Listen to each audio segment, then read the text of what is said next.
Jezebel and some of the things that the spirit of Jezebel does, and some of the signs and symptoms or some of the attributes. And so I just want to briefly, just if I can, a couple minutes, just highlight a couple of those things. And one of the things about Jezebel, she was a daughter of Cainaan, Tyree. She was a daughter of the Canaanites. She worshiped pagan gods, and she was addicted to authority. She was addicted to power, and she got with a king of Israel and made him worship her God. Also, Jezebel, she's beautiful, real beautiful, very influential, and one of the things that the spirit of Jezebel does or has, or that does in a person, is try to control. And with Jezebel in the days of Ahab, in the days of old, Jezebel, one of the things that she also did, she would allure prophets. She would allure prophets into her web. She would draw them into her inner chamber, and she would kill them. But also, in some cases, she would sleep with them. And then after she sleep with them, another way to kill a prophet's influence, his or her, is she would sleep with them, then she would talk about them. After she slept with them, weak moment, weak situation, whatever it was, then she talked about him. He ain't no good. He ain't no good. All of my dog. Does that sound familiar? And so the spirit of Jezebel has a plan to make godly people fall, to find the weak spots and the weaknesses in those who have God's mouth, that has God's mouth. And she tries to do, she tries to pervert the mouths of the prophet, because she had her own prophets. They had their own prophets. And so also the spirit of Jezebel is also one of the things that when the spirit of Jezebel resides or exists in a person, it is controlled in the sense of, just like one of the definitions of charm, when it comes to, we got charisma, but charm when it comes to a spell. Two of the definitions is a whistle and a pipe. And you know something about a whistle and a pipe. A whistle and a pipe, they both have sounds.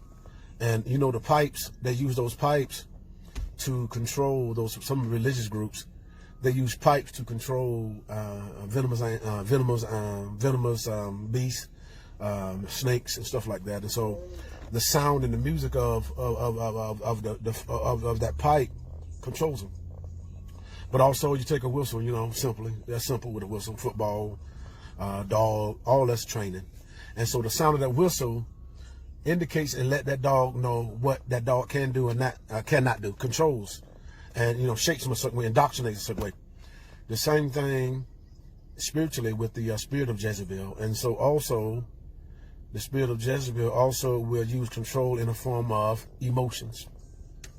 In the form of emotions.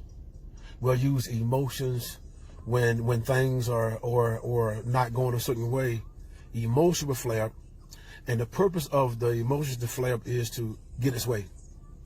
And so that's the purpose. And so there's a constant fight. There's a constant struggle.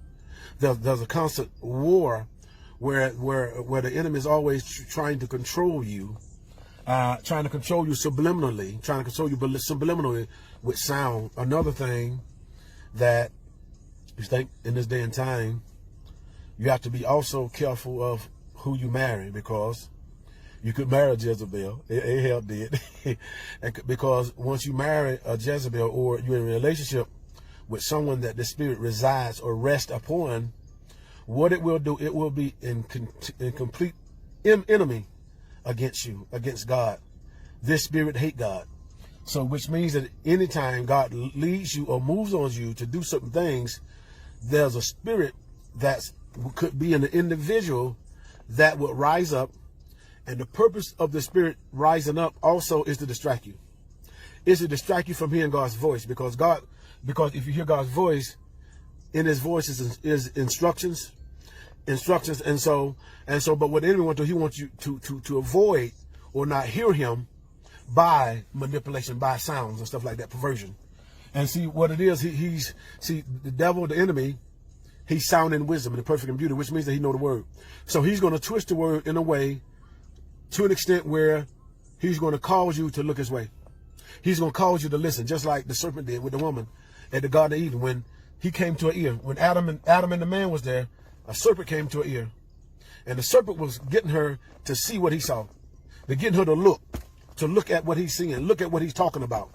To sell a certain idea, to indoctrinate her with a certain idea, a certain concept, a certain belief. See, the enemy also will try to indoctrinate you with a certain belief. One of the indoctrinations is fear. There's an indoctrination with fear. There's an indoctrination with just not trusting anyone. Trust issues. There's an indoctrination. Because the trust issue, indoctrination came when your trust was broken. And when your trust was broken, and when you didn't get to God, and when you didn't go to God to resolve it, and you didn't acknowledge God and ask God to heal you, but instead, that issue became more and more, grew more and more. Wherein you became standoffish, you became independent, you became to yourself. You became into yourself, and you're drawn up to yourself, and you really don't trust nobody. And so that's what trust issues do. Trust issues give you a certain issue with trust. It's almost like when there's a situation where you have to trust, it's almost like you want to throw up.